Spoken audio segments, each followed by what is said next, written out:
What's up, people? 21 questions in the building. We get this all sorted out.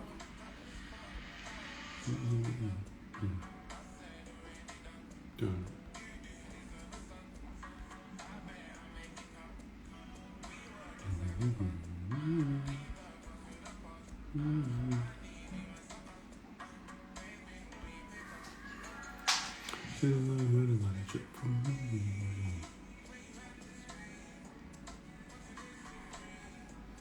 Favorite song.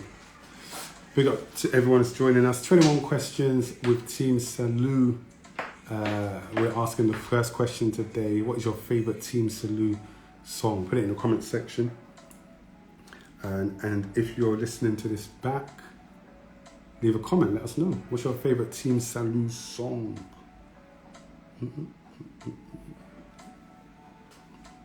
We're live.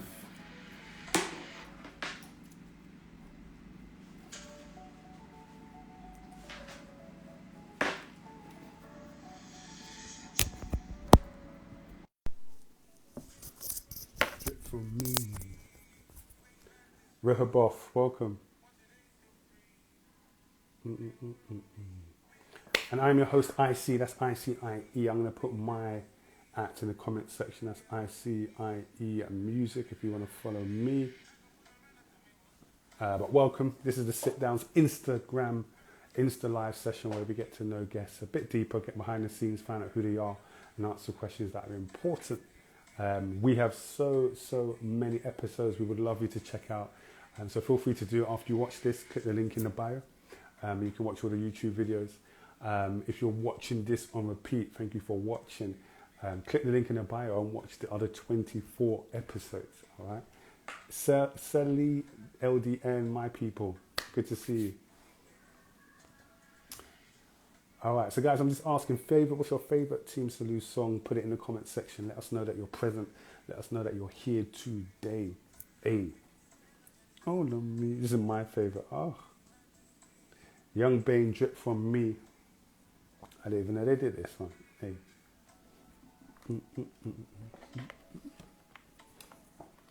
We're going to get started in a second.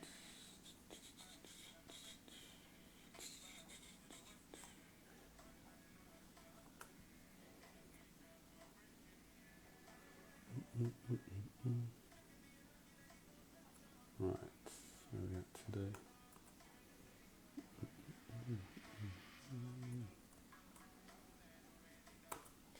Who we got in the building? City, Miss Esther, how you doing? Good to see you.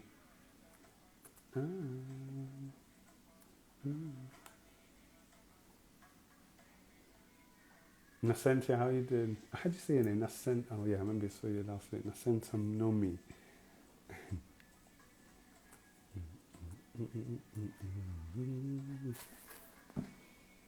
All right, without further ado, we're going to get straight into it, man. No dilly-dally in.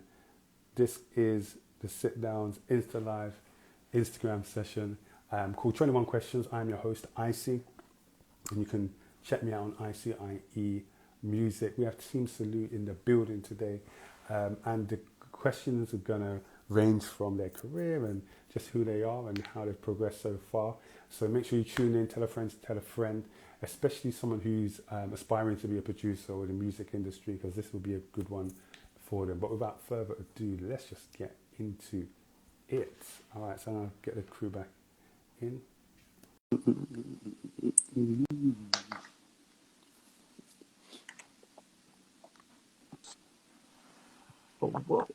What's up, bro? Yo, Hey, how you doing, bro? What up, man? How are you guys, man? We're cool, Yeah, man. good, bro. What is this? This is your car studio? Yeah, man. The car studio, man. Car remix. the babies are sleeping. Bro, I know You know what it is. Trust me, I know that life. How you guys been? Good. Yeah, we're good, bro. Good. Bless, man. Well, welcome, man. Welcome to 21 Questions. For those who may not know you, give us a quick elevator pitch of who you guys are. Okay. Yeah. So we're Team Salut. Yeah. Electronic production duo. Mostly, I call it Afro fusion. Come on. We've been doing music together for a very long time now, which of course you know. Yeah. But as Team Salute, we've done music for about, let me not lie here, I'd want to say 5 years. Is that Nah, a good gesture? No? it's about Or is it more than that? no, because after the Decade was about 6 years ago. So yeah, it's been about 7 years. 7 years now. Yeah. Was that with Eugy? Decale with Actually, Afro B. Well, Eugy came 2014. Okay. Was that before? No, Decade was first, didn't it? Decale was first, yeah. Before Yeah, Okay, Eugy was 2014. Yeah. Awesome, man. I wanted to get you lot because obviously we've got history, and I always see you guys and I'm proud of what you're doing. And I thought, you know what, I want to just get you lot on the show and just kind of unpack that story, give you your flowers now. Make sure you have those flowers. make sure you smell those flowers and take them in now. Do you know what I'm saying? I don't want to wait till you win an award or anything. Let's give it to you now. So welcome to 21 Bankley's in the building. Hey, we've got Bankley. So your 21 questions works like this. There's going to be up to 21 questions or more that you're going to be asked. And at any given time, you can use your pass card. You've only got one pass card, okay? So if you don't want to ask a question, you can use your pass card. However, if you don't use your pass card, you get a prize. Now that prize, I'm still... Is it like a Kit Kat or something? Yeah. Snickers bar. Let's see by the end of it if I get it. All right. But cool. What we're going to start off is with your quick fire round. So 5 minutes, but it's going to be, the questions are going to come thick and fast. You don't need to think about them. You just need to answer the questions as they come. Are you ready? Okay. Okay, cool. Both of you. Biggest inspiration, biggest musical inspiration. For me, I would say Kanye. Kanye. Okay, why? Musically, just production-wise. Yeah, awesome. Very detailed. Yeah, I love it. Definitely. GK. Old school, I'd say Nina Simone. Ooh. Just for the way that she hybridized a lot of her stuff, like went from the classical to the jazz. Pretty much what we're doing just in a modern era. Yes. Come on. All right. What song as a duo do you wish you produced? Hey. You listen to it and you're like, oh man, if only we did that. It's a tough one, boy. Hey. First thing that comes to mind.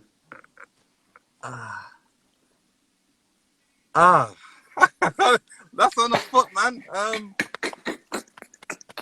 Damn. All right. You got us, man. Next pass. question.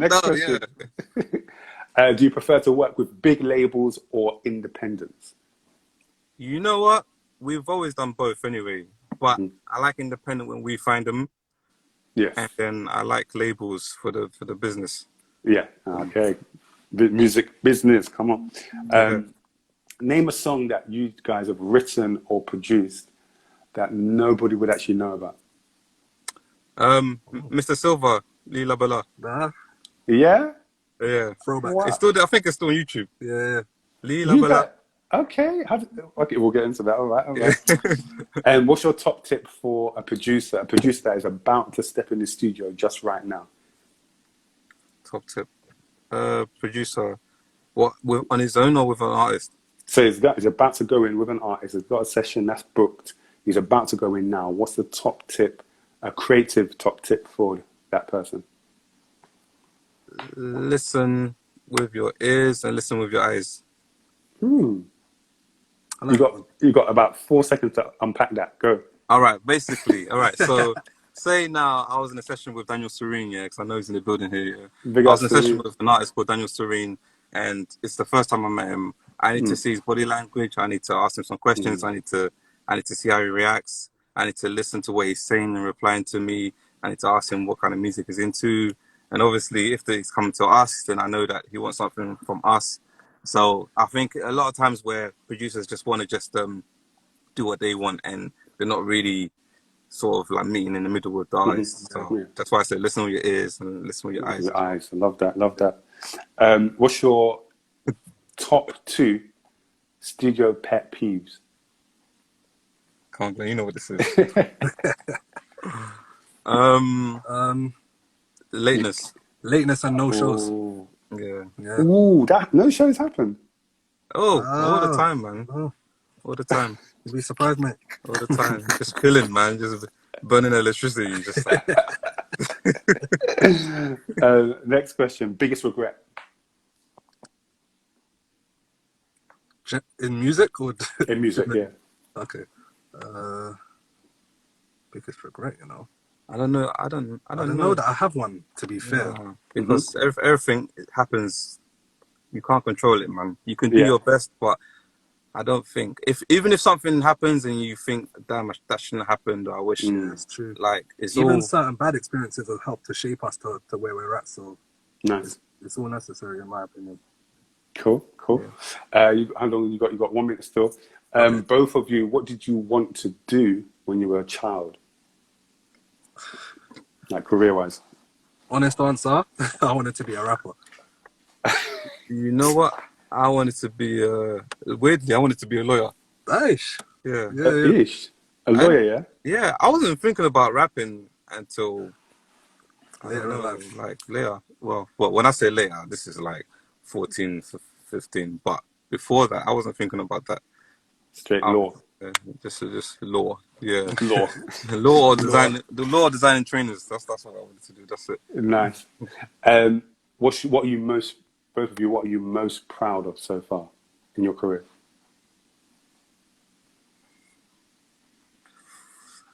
You know what? I think that the two so far, I mean, we're proud of Joanna, and I feel like the stuff we did with Yxng Bane as well.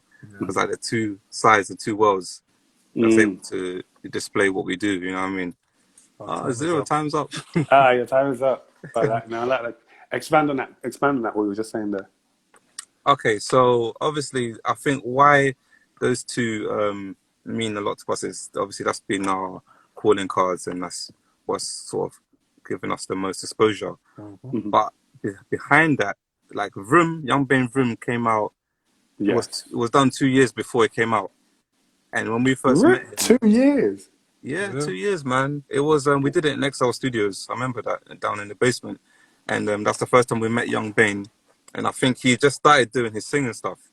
So I remember, I hope he's not here to listen to this, but yeah, when we first did the first version, and it was sort of like, we was all like, this is not really it, sort of thing. And he was finding his feet musically and like vocally, but then he came back with like the hook and all the other elements, and like I think he linked up with G Fresh as well. And like for 2 years, that song, we all sat on that song, but we all knew that it was a hit. Yeah. For 2 years, can you imagine? Like these days, when you got a song that you do today, just put it out. That whether you tomorrow or something. Yeah, whether it can pop in 2 years' time. And what's sick about that is that 2 years after it came out, obviously it went gold. I think I'm sure it's probably go platinum at some point. And then we thought, okay, that's pretty big in our career, because prior to that, there was Dance With Me, Eugy, big up Eugy, and Mr. Easy, and that sort of opened up the door of possibilities for a song to go worldwide. Yeah. But after that, we never got that kind of break again until Joanna, and obviously the Joanna story is so sick, because everything was just organic, and it still lived on like 2 or 3 years after, like, you know what I mean? So I think that's why those two, and both artists, were fresh in our eyes. Afro B was fresh with us, Yxng Bane was fresh with us, and it wasn't like we just jumped into someone's already like cooked food sort of thing, you know what I mean? And I think that's why those two are important. Love it, man. Tell me about, I remember back in the day when you called me up to do the photo shoot for Team Salut. And I remember you said you're going to be doing production and everything. And I remember I went to your studio. But even before that, I couldn't remember. What was the meaning behind Team Salut? You remember the sentence? Yeah. Well, to my recollection, like, was... Because everyone always expects like a proper detailed explanation of like some deep thought that went into it. But so at the time, I remember we were into like listening to audiobooks, trying to learn French. Didn't go too well, but we were trying, innit? So we had a session with a friend, and I remember the intro, G just went, Salut. And then we kept using that same tag at the start of all of our tracks, and then eventually it just became Team Salut. Okay. The story behind it. The reason why we even put the team there was basically our early songs when we just had Salut. I had a friend that called me and he's like, "Oh, I heard one of your songs on radio. You produced with the Rizzle Kicks, yeah?" And I was like, "No." And he goes, "Ah, have a listen to the song." And there's a part where they just went Salut, and I was like, "Damn, we might need to add something to this." Yeah. We just put team. So sorry guys, we're not French, and you know it's not a funny story. Hey, what can we do? Tell me about how, you know, doing music, how it's kind of been affected with Corona, and you know, at the moment you've got a lot of what would you call it? Not protesting, but trying to build awareness around the entertainment industry and how it's struggling at the moment. Have you experienced that in any way with Corona and no shows and, you know, not being able to do lives and all those type of things? Yeah, man. I mean, I feel for the entertainment industry in general, the arts, because we're just looked at like, all right, guys, you're not serious. You're like, it's not serious. It's go and find a serious job now. It's like we're not doing a serious job. It's ridiculous. But for us personally, I mean, I thank God that we've been able to be sustained during this time, miraculously. But we signed with Island Records like at the end of last year, and obviously there was the plans. Yeah, for real. Can I have a round of applause for that? I didn't know about that. Yeah, we did. I think like with the whole label thing, sometimes it's good to just focus on the music side and the craft side rather than like the pictures. Like, hey man, look, I just signed this champagne and champagne bottles and that, because sometimes I don't know, people's eyes just they change after that. They change, man. Yeah, they change. The colors change. Not for real. The colors change, man. It goes from brown to green to red.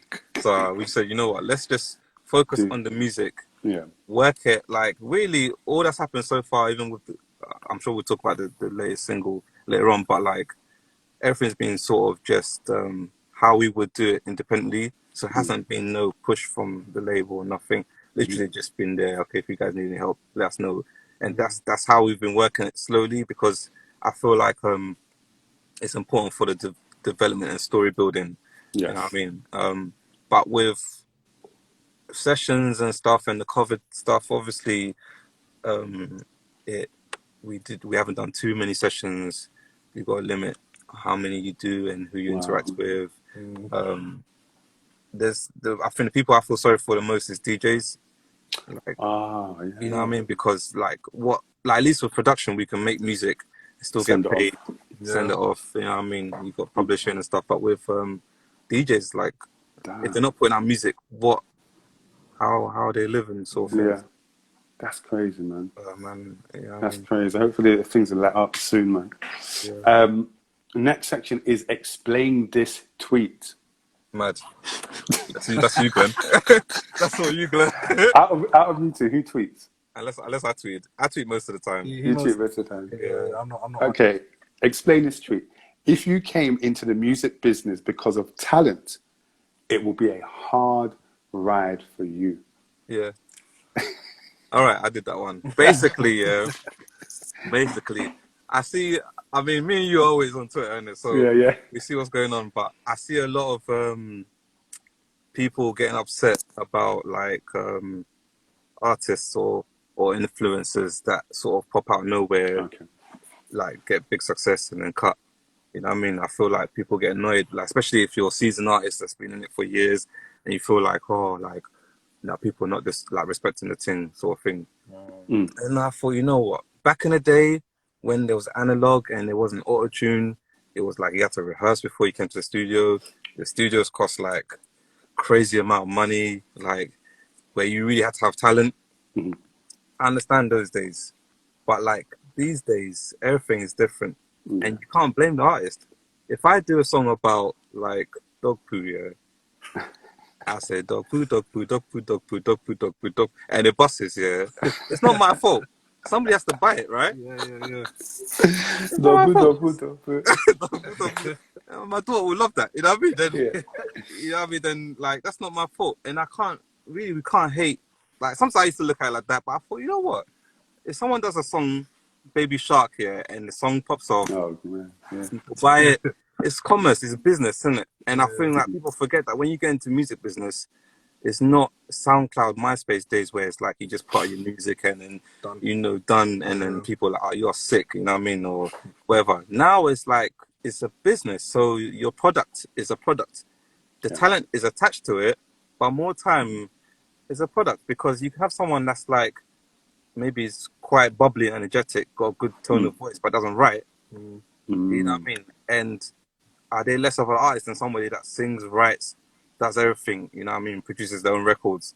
Like, times have changed, and like, if you got a good song, you got a good song. If you got a catchy song, you might not last in the industry for long, but it served its purpose, you know what I mean? So I feel like that's where it came from. If you're going into this thing, the business side, and just going on like, because I'm so talented, like I deserve to be like successful and that, then that's where you're gonna have a hard time, because it's not going to be rewarded on just talent.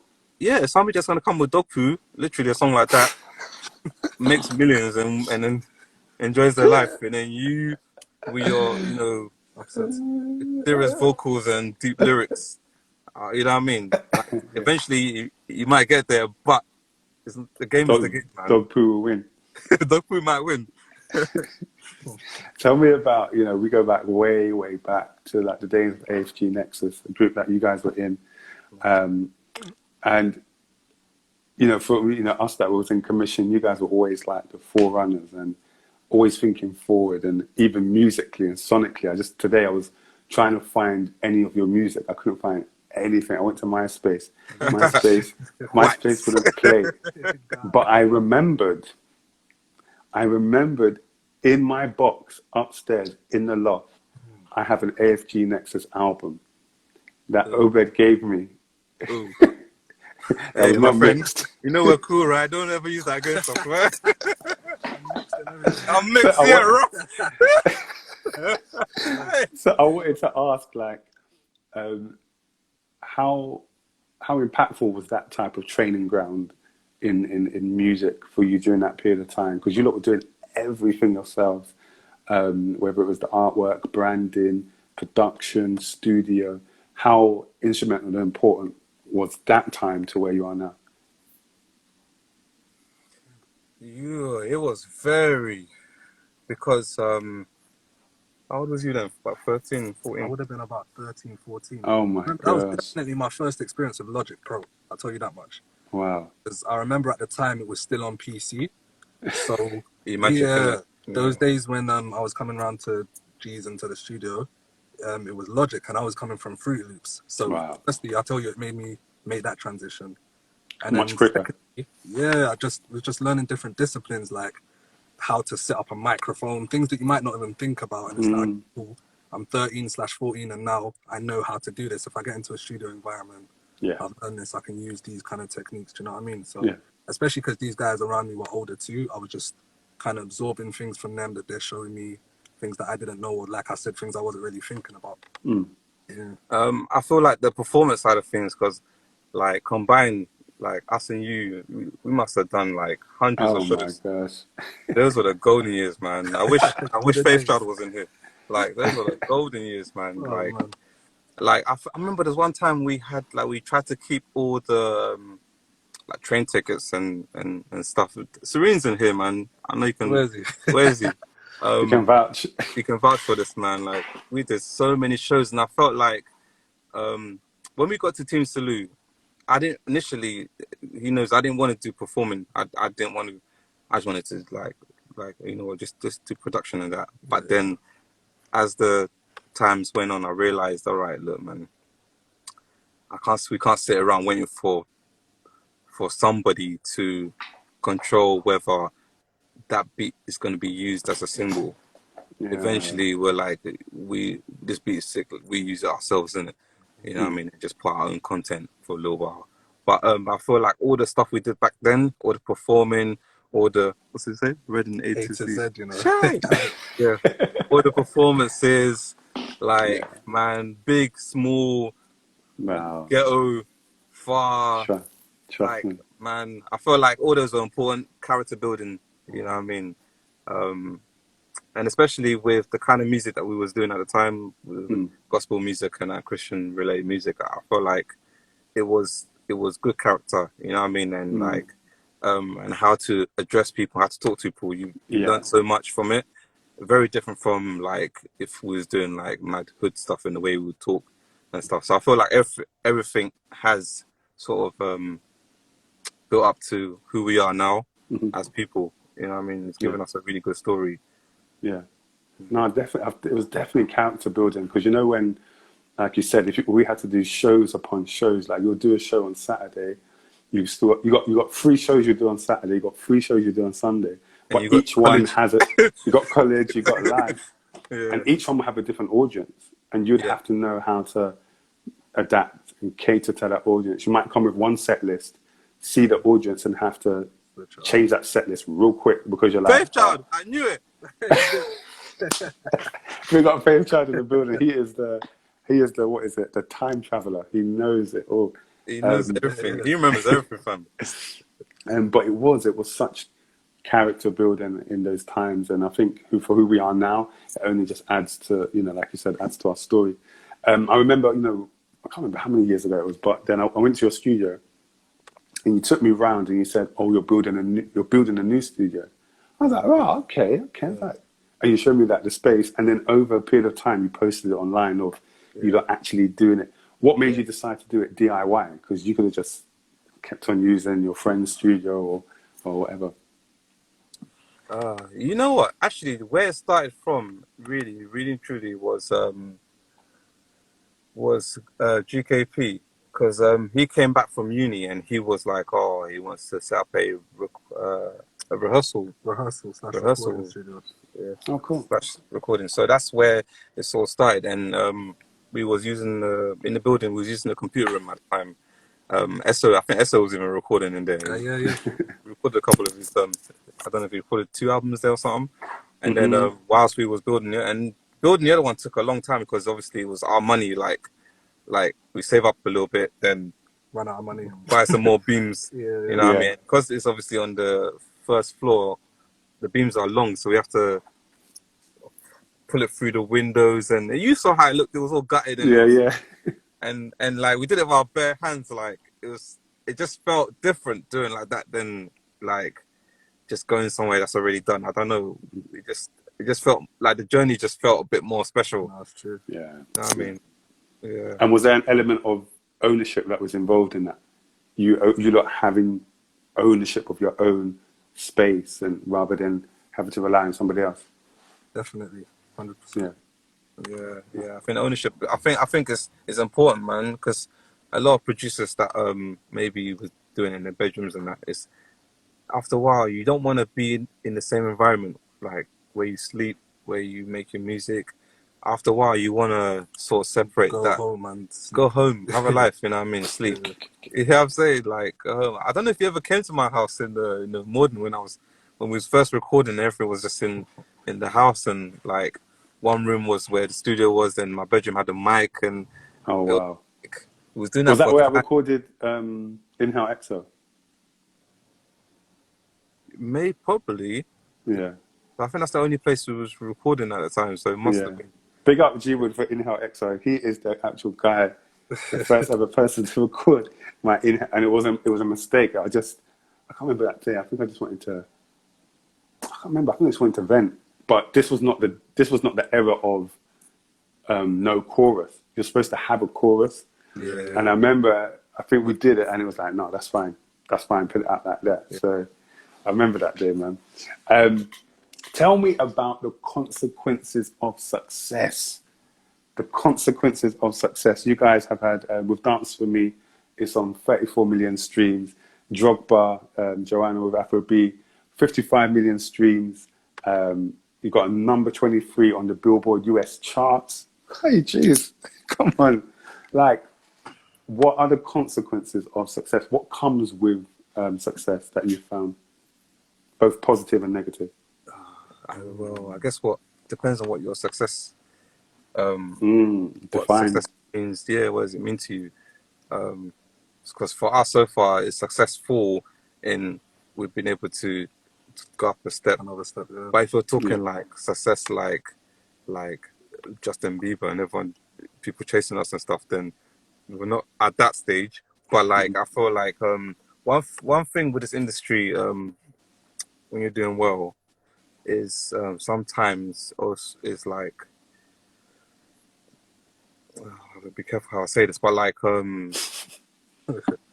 it's people that maybe you was walking with initially, you don't walk with them no more, and sometimes that can cause something, or even like when initially things are done with a pure sort of heart, then money comes involved, and then things can change. So I think things like that are the consequences of it. Like obviously, if you don't have a good character from the start, have some sort of training or like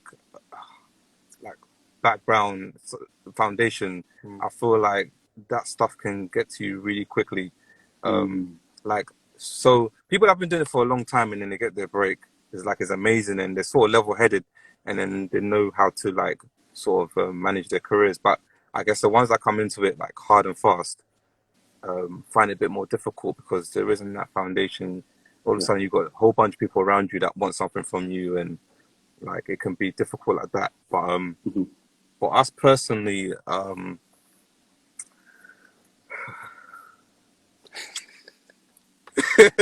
GK, help him out.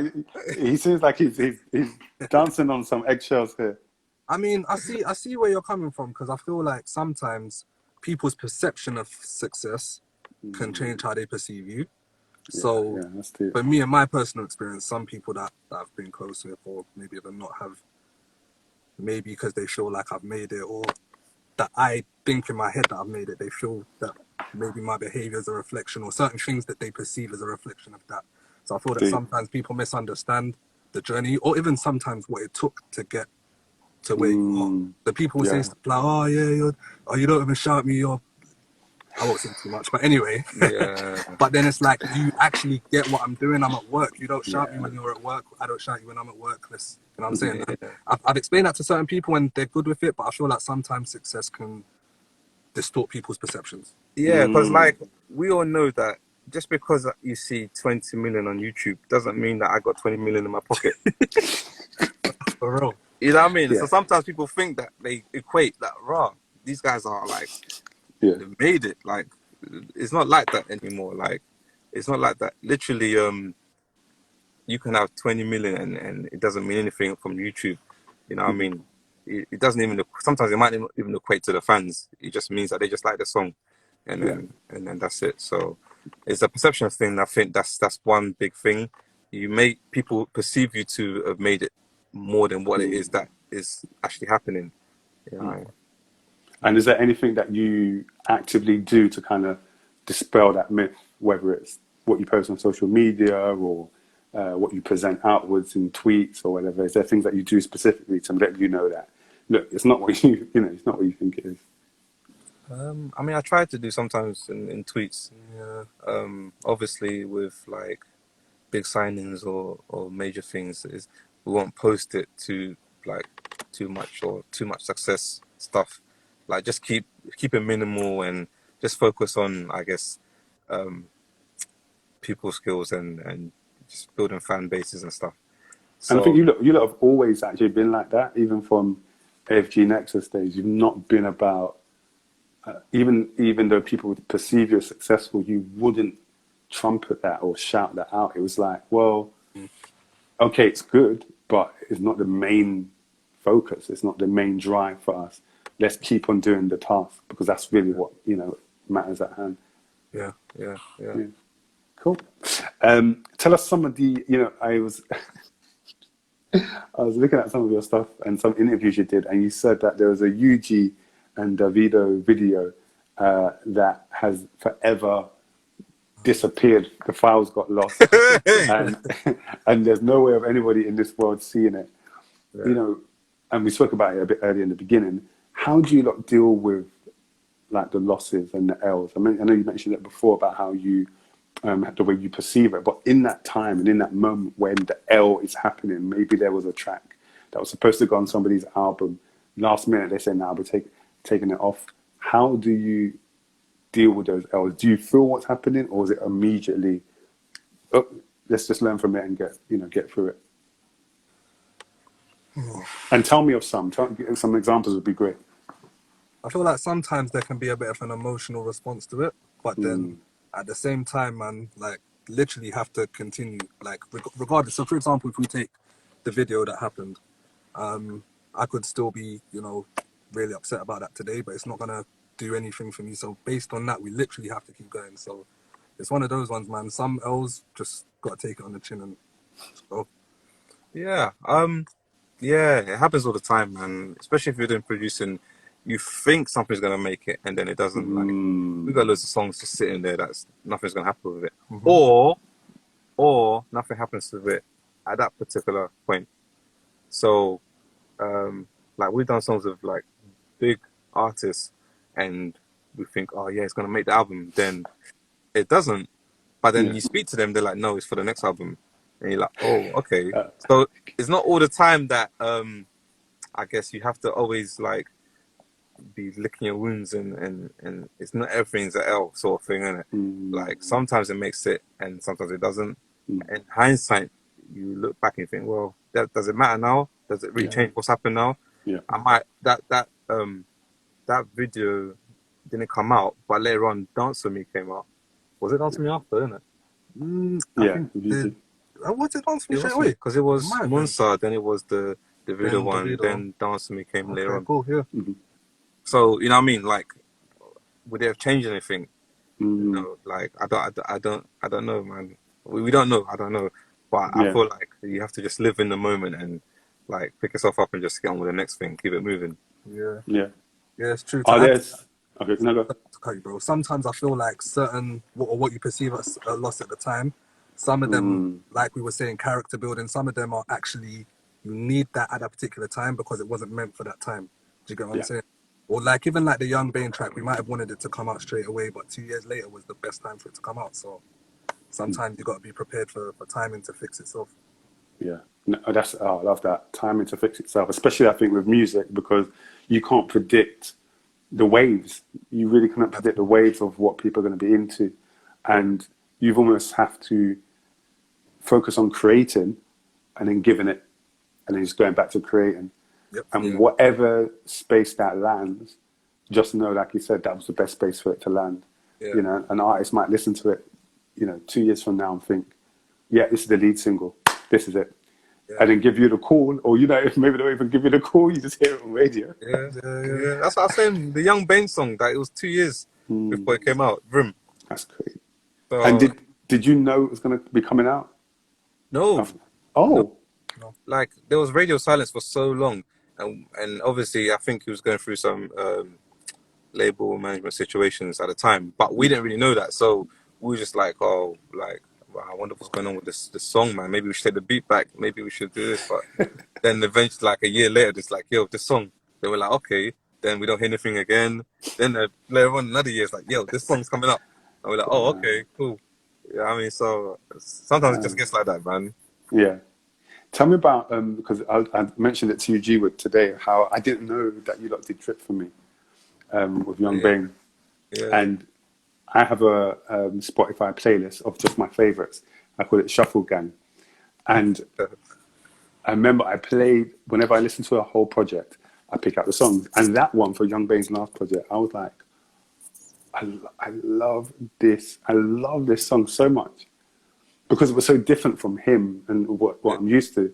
So I wanted to ask you, how do you lot bring out the best or draw out the difference from artists, from what they're used to? What is it that you use? There's certain things that you do when you sit down with them or talk to them. How do you bring out that different side of them to get this new music?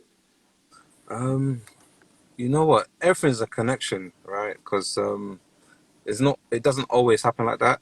There'll be artists that come in, we do something, but the synergy's not there. The song might be alright, but it might not ever do something with them again.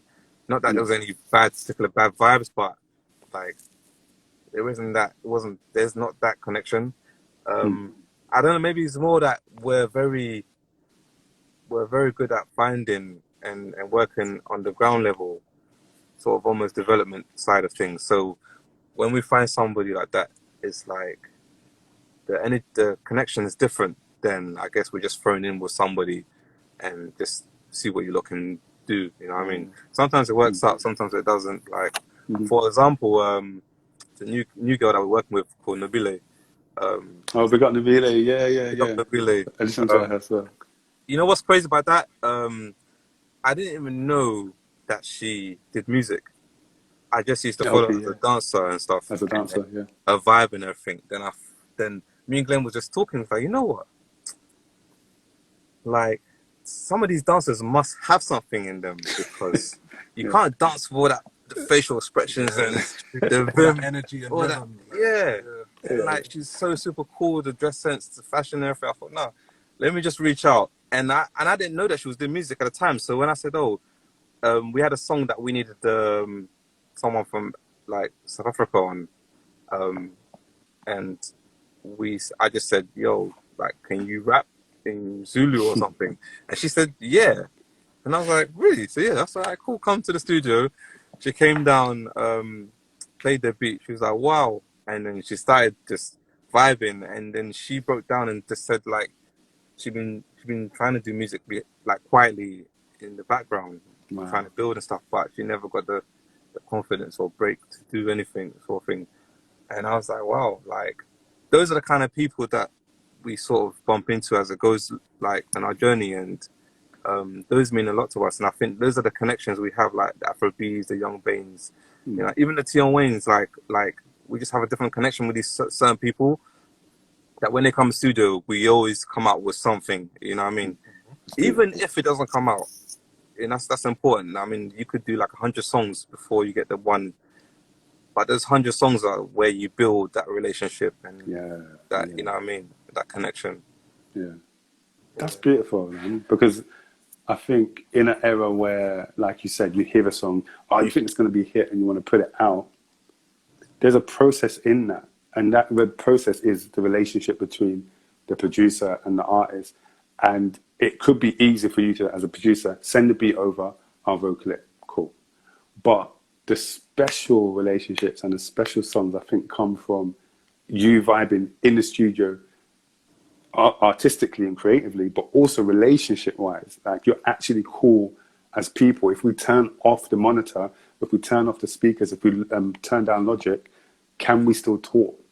Can we go out to dinner and eat and just chill?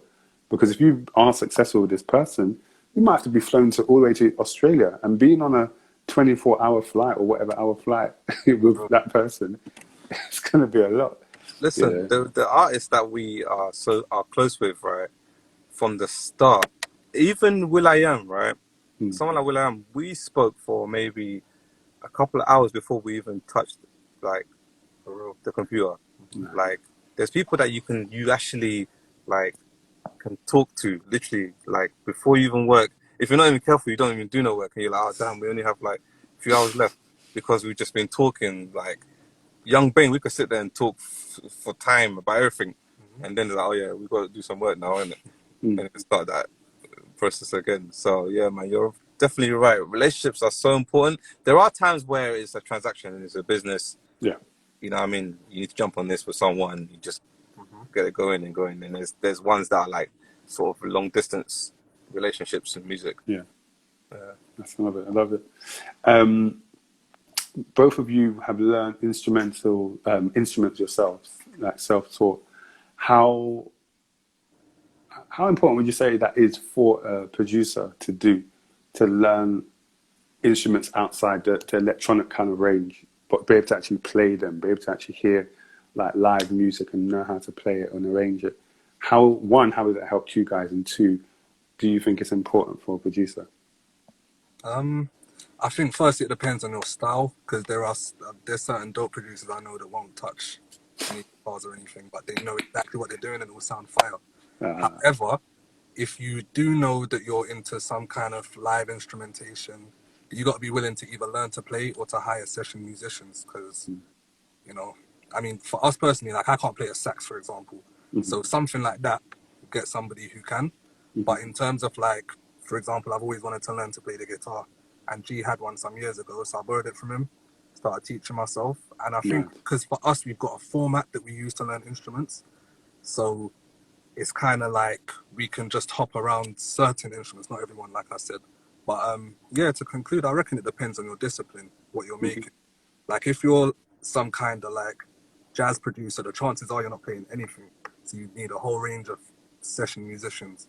But for us and what we do, I think what we know how to play is it works for what us. you need.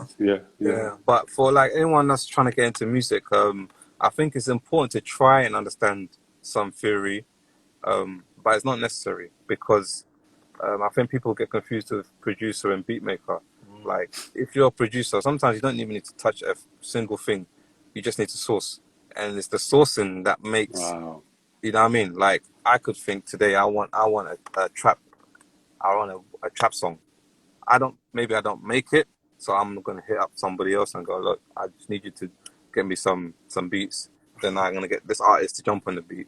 Then I'm gonna get this mix engineer to mix it, and this master guy to, but all with the same vision. That's the producer. You know what I mean? As a beat maker, the person that actually does the production, I mean, it can help to learn instruments, but you don't necessarily need it unless it's a song that requires it. The style, like when we first met, even Vic Tizzle, like I remember when we first went to his bedroom when he was producing, and then I used to hear his beats, and I'm hearing like the good, like musical, like it's very musical them days, isn't it? And I'm like, oh. So I was in his bedroom, and like he had a keyboard, but he wasn't touching it. So I was like, what's he doing? He was clicking, click, click, click, click, click, in the software, like making his chords up and that. Same with GA producer. And I was like, what? Clicking, clicking, clicking. Like me, I can't do that. I'm the opposite. I have to play the chords down. I can't just click on it. And I was like, wow. I didn't even know people did that. I just thought that everybody plays keys and stuff. Innit? Like I didn't know people just clicked and just kept it moving. And I was like, okay, so you don't need to even be able to play keys to make, like, to even just get going, just make music. So yeah, man. The answer is you don't even need to. You don't need to. But it can help in certain scenarios. Can help, yeah. When you're, recently with Kanye West, he's been really trying to fly the flag for artists, for their rights, and for contracts to be correct. Yeah. And I wanted to ask you guys, in terms of contracts, is there any do's and don'ts that you have in regards to contracts? How do you even sort that out with a artist you've started to work with? Or what is it like for you guys? Is there any do's or don'ts? Is there any process to it that you go about? For the most part, I'd say don't sign until you get a lawyer. I think that's just like, it makes things a lot easier on both sides. So for example, if there is something that you need to sign, just to have it read over so that you know what the content's in. Kanye's capping. But yeah, I mean, kind of related to what Kanye was saying, just so that you know what it means, a lawyer can literally break it down to you in terms that you will understand. Because sometimes it says certain things, and if you read it, like, it makes some kind of sense in your head, but you can't necessarily wrap your head around it. So my thing is like, listen, there's people that do this for a living. It might cost you a little bit, but you won't end up stressed at the end trying to figure out what it means. You know what? With contracts is mad. I feel like Kanye is saying a lot, because obviously Kanye signed his whole life, his whole career, and he spent a lot of money. He spent a lot of money in production, budgets, videos. Like he spent a lot. You know what I mean? Like, so I don't even know if the guy's recouped yet. I don't even know that story yet. I don't even know, man. But I just thought, let me just do gospel now as long. I don't know. So if you think someone that big, but obviously all this started from his career, so he's signing that kind of a big deal. You know what I mean? Like, he had a lawyer, man. The lawyer told him what's up, but he was like, so whatever. I just want to make the music. Man. Hey, man, sometimes it's not the music, my guy. It's money. Yeah. If you've been hustling for the last, 10 years, and then someone offers you, I don't know, 100K, 500K, man, you just want to get the pen Nah, fast. it's true. It's like going shopping when you're hungry, man. Yeah, It's not going to work out too well. It's not gonna work out, man. You just want to sign. Come on.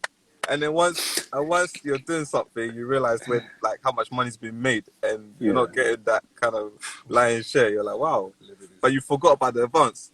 You forgot about it, and people forget. The advance that you spent. Listen, people forget. Like Daniel's in here. You can back me up here. Listen, you signed for 100K, right? That's your personal allowance. Here's 100K to live off while you're full-time doing music, right? And then you got to do a video. So your video might cost 20K or 30K. Then you got your marketing, and that might cost another 20K, 30K, depending on what you're doing, right? So that's adding up. That's a separate monies. If you don't have your own recording and you're going somewhere else to record and doing studio times like every day, £200 a day, whatever, that's adding up. So you're there thinking, all right, I'm not even looking at those costs. Then the song's out, the song's doing well. You're like, yeah, where's my cut? And you're thinking, hey, man, wait, man, wait, man, wait, man. You forget that there's money being spent here. There's money being spent. So I reckon with artists, I think the excitement of being signed, and I've signed now, and I can be big and I can blow. You know what I mean? And then I've taken this big advance, and I think that kind of blinds them, especially if you spend all of the money, and you'd be surprised how quickly you can spend those kind of figures. You know what I mean? So, boy, I don't know, man. And right now it's really tough for artists, because if you sign now, you can put out the music, but you can't gig. So once you've signed, you've already given away like some of those rights. If you've done a publishing deal, you've given away some of the rights.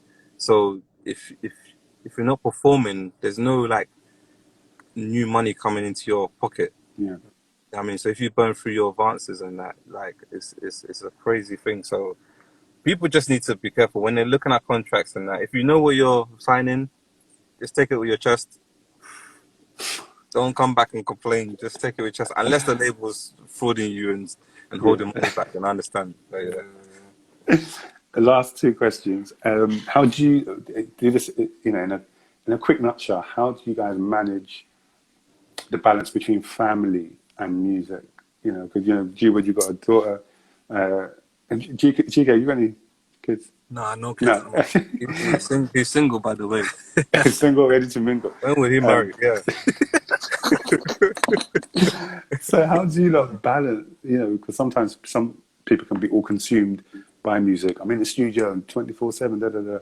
How do you balance music and just living and being a regular human being?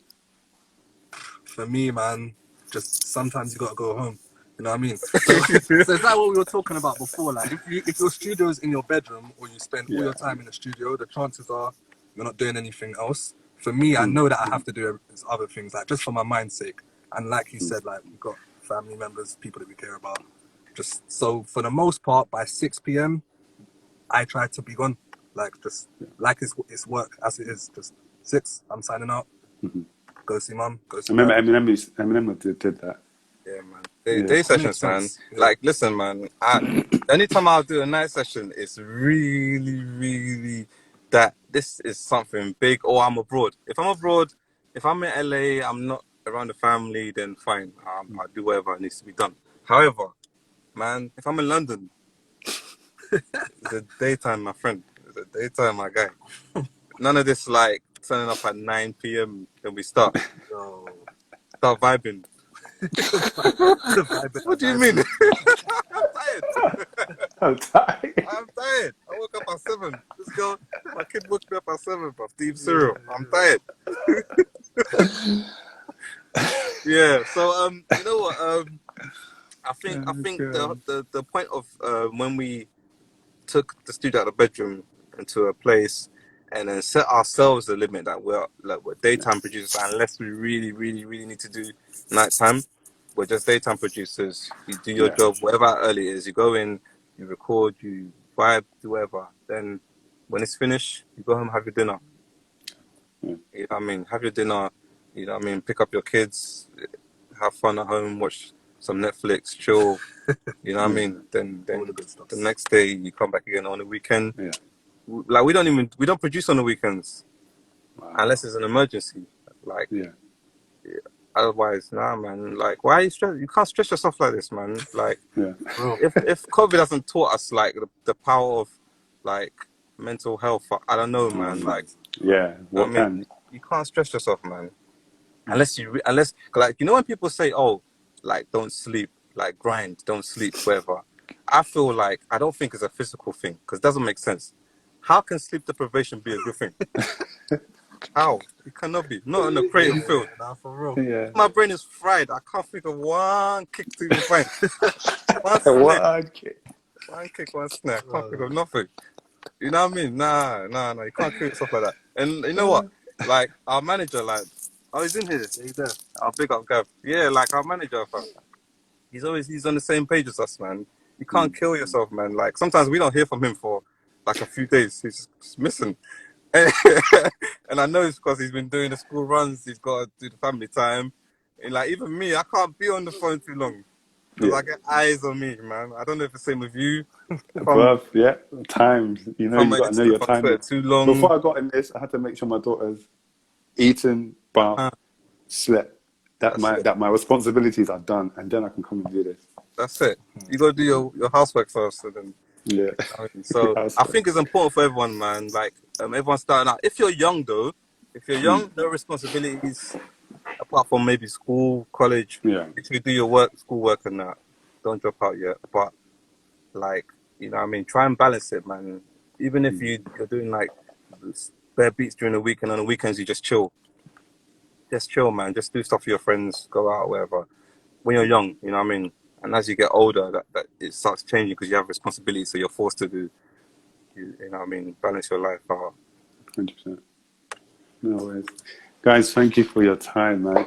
No worries. We've got about 4 minutes. I want, in one word, what legacy would you like to leave for Team Salut? One word. Sum up in one word. I would say impactful. I like that, impact. Boom. Impactful. Yeah, impactful. Like, I feel like we've had a lot of firsts. So, like, Dance on Me did, like, apart from what Peeves did, like, we was able to do with Dance on Me, Drogba. I feel like these are the things that are going to be looked at. You know what I mean? You know what I mean? It's going to be looked at. Like, I think Joanna went, it went gold, gold, didn't it? Silver, I think so, gold in America. Gold in America. And, like, these are the things, like, that's going to be, my kids are going to look at and, you know, be proud of, you know what I mean? You know what I mean? Impactful stuff, you know what I mean? It's not just like we're just doing it just for fun. You know what I mean? It can't be for fun. My wife would never let me do it for fun. What's that mean? What's that mean?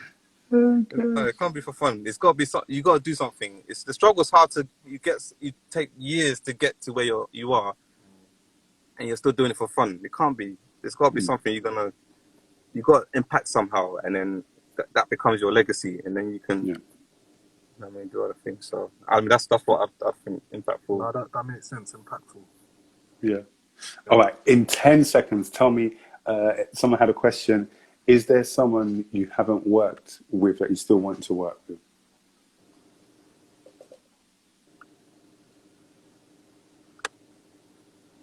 Rihanna. I'll message her. I'll text her. Riri, man. Riri. I don't know, man. I think it changes, man. Every day changes, man. Yeah. So the best person for the best song works. That's it. I like that. All right, 49 seconds. Guys, thank you so much for joining us on 21 seconds. I don't have a prize for you. My prize is for you to keep winning and for you to keep... Not even one Snickers. No one Snickers. Guys, thank you everyone that has joined us on the Insta Live. I've got 33 seconds. But actually, let me say something quickly to everyone on this. I just want to say, like, if you're doing music or anything creative or you're trying to do something for yourself, just keep going. If it doesn't work, find another angle and keep going. That's true. You know what I mean? Success isn't what you think it is. It could come in a different form, innit? So Yeah, man. So keep going, man. And that's what we'll just keep trying to encourage every time we can. Love it. Guys, 21 questions next Thursday, 9 p.m. Thank you, guys. Love. Thanks, bro. Peace.